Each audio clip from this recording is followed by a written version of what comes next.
احرام باندھنے سے پہلے خوشبو لگانا سنت ہے نبی پاک کی صلی اللہ علیہ وسلم۔ حضرت عائشہ فرماتی ہیں میں ساتھ تھی، حضور نے فرمایا عائشہ مجھے خوشبو لگاؤ، کہتی ہیں احرام باندھنے سے پہلے میں نے حضور کی پشت مبارک پہ خوشبو لگائی، احرام کے کپڑے بچھا کے چادروں پہ خوشبو لگائی، بعد میں اپنے ہاتھ دھو لیں۔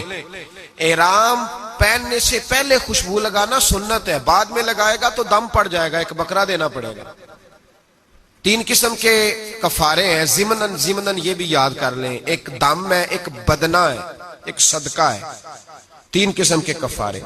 اس لیے جب آپ نے احرام باندھا ہوا ہو، طواف کعبہ کر رہے ہو تو کعبے کے دیواروں سے نہ لپٹیں، اس کو خوشبو لگی ہوتی ہے، غلاف کو خوشبو لگی ہوتی ہے، پرہیز کریں۔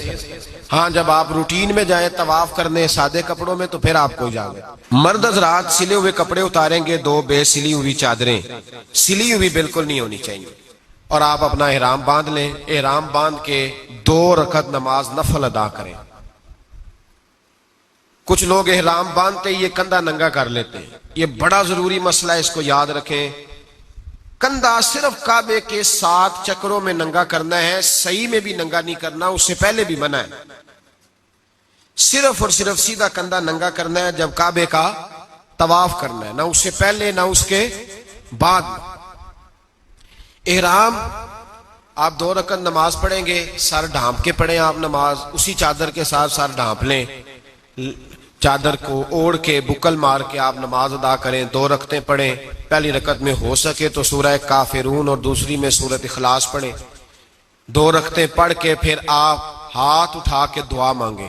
کیا دعا مانگیں؟ اے اللہ میں عمرے کی نیت کرتا ہوں، چونکہ تمتع والے نے پہلے عمرہ کرنا ہے۔ اے اللہ میں، اچھا یہ جو لوگ یہاں سے جاتے ہیں نا جدے، وہ بھی تمتع کریں گے چونکہ جا کے پہلے عمرہ کریں گے، اور جو ان کی فلائٹ پہلے مدینہ شریف کی ہے وہ بھی جب مدینے سے جائیں گے تو پہلے عمرہ کریں گے، پھر احرام کھول دیں گے، وہ بھی تمتع ہی کریں گے۔ تو دعا مانگے، اے اللہ میں عمرے کی نیت کرتا ہوں، اسے میرے لیے آسان فرما اور مجھ سے قبول فرما۔ لبیک کہیں گے۔ ہمارے قبلہ حاجی صادق صاحب رحمۃ اللہ علیہ بڑی خوبصورت بات فرمایا کرتے تھے، وہ کہتے تھے جب تو لبیک کہتا ہے تو کہتا ہے یا اللہ میں حاضر ہوں۔ لبیک کا معنی کیا ہے؟ اے اللہ میں، اس کے ترجمے پہ ضرور غور کریں، اے اللہ میں آ گیا ہوں، حاضر ہوں، اے اللہ میں آ گیا، یہ اس کا معنی ہے۔ آپ فرماتے تھے دیکھو نا بچے گھر رہ گئے، پیسے پڑے رہ گئے، جائیدادیں ادھر رہ گئی، ہر شے رہ گئی، اور 2 کپڑے پہن لیے جس طرح کفن پہنا جاتا ہے، اور ہر چیز چھوڑ چھاڑ کے کہا ہے اللہ میں نے کدھر جانا تھا، میں تیرا ہی ہوں، لبیک آ گیا ہوں، میں حاضر ہو گیا، میں نے کدھر جانا تھا۔ فرمایا اس ارادے کے ساتھ اس کی بارگاہ میں جا کے اللہ آ گیا، میں تیرا ہی تھا، میں کہیں جا ہی نہیں سکتا تھا، آ گیا ہوں۔ اور نبی پاک صلی اللہ علیہ وسلم نے فرمایا جب تو ایک دفعہ یا رب کہتا ہے تو اللہ کئی دفعہ کہتا ہے میرے بندے بتا کیا بات ہے۔ تو جب ہم اسے کہیں گے کہ ہم حاضر ہیں تو کتنا کرم فرمائے گا۔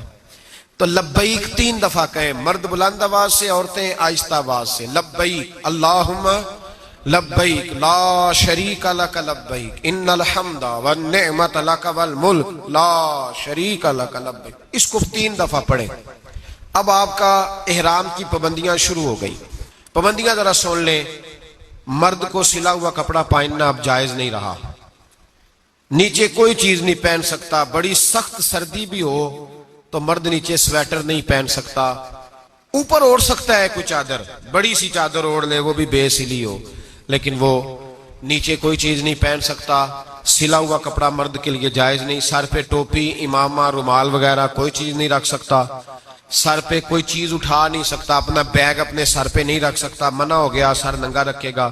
مرد دستانے نہیں پہن سکتا، عورتوں کو اجازت ہے۔ مرد ایسے جوتے نہیں پہن سکتا جو درمیانی جگہ کو چھپائیں، یہ جو ابھار ہوتا ہے نا، ابھار اوپر والی سائیڈ، کیا چھت کہتے ہیں ہم اسے، پیر کی جو چھت ہے اوپر والی سائیڈ، اس کو چھپانا درست نہیں۔ ہوائی چپل پہنیں گے، کینچی جوتی، ہوائی چپل پہنیں گے جس میں دوسرا جوتا پہننا مرد کے لیے احرام کی حالت میں جائز نہیں ہے۔ جسم لباس بالوں کو خوشبو نہیں لگا سکتا، میں نے پہلے وضاحت کی کہ احرام باندھنے سے، نیت کرنے سے پہلے لگا سکتا ہے، بعد میں لگائے گا تو دم پڑ جائے گا۔ خالص خوشبو الائچی، لونگ، دار چینی، زعفران، اس طرح کی جو چیزیں بھی کھانے میں ڈالی گئی ہوں، اگر ان کی خوشبو واضح ہو تو وہ کھانا بھی تناول نہیں کر سکتا۔ ہاں اگر پک جائیں کھانے کے اندر اور خوشبو ان کی محو ہو جائے پھر کھا سکتا ہے. کسی سے کوئی جھگڑا نہیں کر سکتا. ہر جگہ جھگڑا منع ہے لیکن اللہ نے نام لے کے کہا ولا جدال فی الحج، اور حج میں جھگڑا نہ کرنا. حج میں جھگڑا نام لے کے کہا. کو کتنی مرضی بھی تکلیف دے لیکن ہم نے آگے سے جھگڑا. میں کہنا کالو سلام بھائی تجھے سلوٹ ہے.